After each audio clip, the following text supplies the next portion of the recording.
दैनिक जीवनातील ज्ञानेश्वरी. नमस्कार, मी अनिता कुलकर्णी. पॉडकास्टमध्ये आपले स्वागत आहे.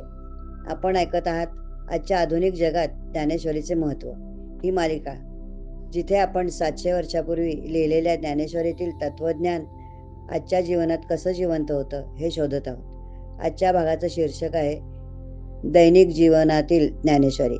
ज्ञानेश्वरीची एक सुंदर गोष्ट म्हणजे ती खूप व्यवहार्य आहे. ती केवळ तत्वज्ञान नाही, जीवन जगण्याची कला आहे. ज्ञानेश्वरीची व्यवहारता, साध्या गोष्टीमधला खोल अर्थ. संत ज्ञानेश्वरांनी गीतेचा अर्थ सांगताना मोठमोठ्या तात्विक शब्दांचा वापर केला नाही. त्यांनी नद्या, झाडं, शेतकरी, घरगुती जीवन, आईचं प्रेम, सूर्य, चंद्र अशा साध्या रोजच्या गोष्टींमधून गहन अर्थ उलगडला. हेच ज्ञानेश्वरीचं वैशिष्ट्य आहे. ती जीवनाला स्पर्श करते. उदाहरणार्थ ते म्हणतात, चांगला माणूस झाडासारखा असतो, दगड मारणाऱ्यालाही सावली देतो.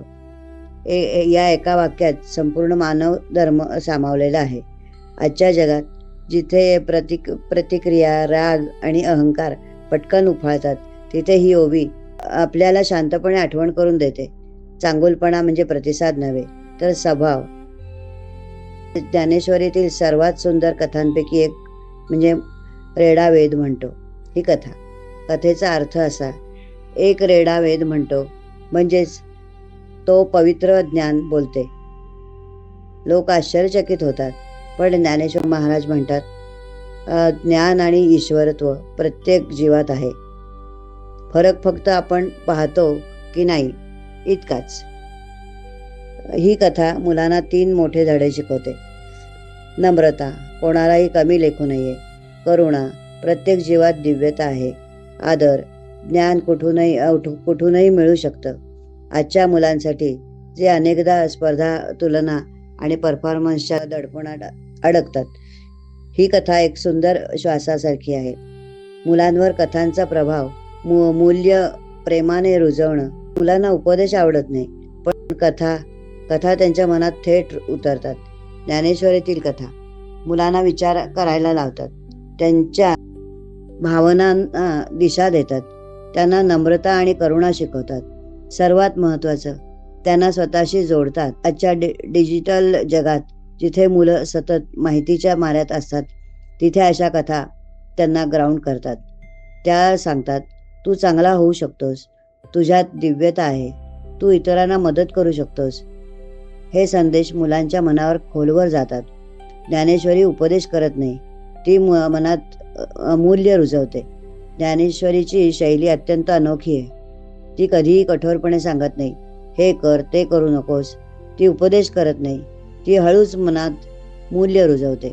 जसे पावसाचे पाणी शांतपणे जमिनीत मुरतं, तसं ज्ञानेश्वरीचं ज्ञान मनात मुरतं. ती सांगते, चांगुलपणा म्हणजे स्वभाव, करुणा म्हणजे शक्ती, नम्रता म्हणजे सौंदर्य आणि आत्मभान म्हणजे खरा प्रकाश. ही मूल्य मुलांना आणि मोठ्यांनाही तितकीच लागू पडतात. आधुनिक जीवनातील उपयोग, काही व्यवहार्य उदाहरणं. शाळेतील स्पर्धा. मुलं म्हणतात, तो माझ्यापेक्षा चांगला आहे. ज्ञानेश्वरी सांगते, तुलना नाही, प्रयत्न कर महत्वाचे. राग आणि प्रतिक्रिया. मुलं पटकन चिडतात. ज्ञानेश्वरी सांगते, राग म्हणजे धूर वाढला की दिवा दिसत नाही.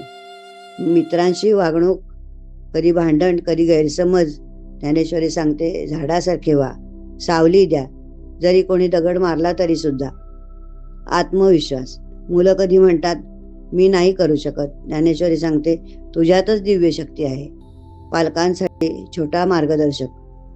दर आठवड्यात एक कथा किंवा एक ओवी वाचा, समजावून सांगा, मुलांना विचारायला सांगा आणि छोटा संवाद करा. इतकं पुरेसं आहे. ज्ञानेश्वरी म्हणजे मुलांच्या मनात शांततेचा, करुणेचा, आत्मभानाचा दिवा लावणारा ग्रंथ. आजच्या भागात आपण पाहिलं, ही ज्ञानेश्वरी ही केवळ आध्यात्मिक ग्रंथ नाही, ती दैनिक जीवनातील मार्गदर्शक आहे. ती आपल्याला शिकवते साधेपणातलं सौंदर्य, प्रत्येक जीवातील दिव्यता, चांगुलपणाची ताकद आणि प्रेमाने मूल्य रुजवण्याची कला. धन्यवाद. पुढील भागात भेटूच.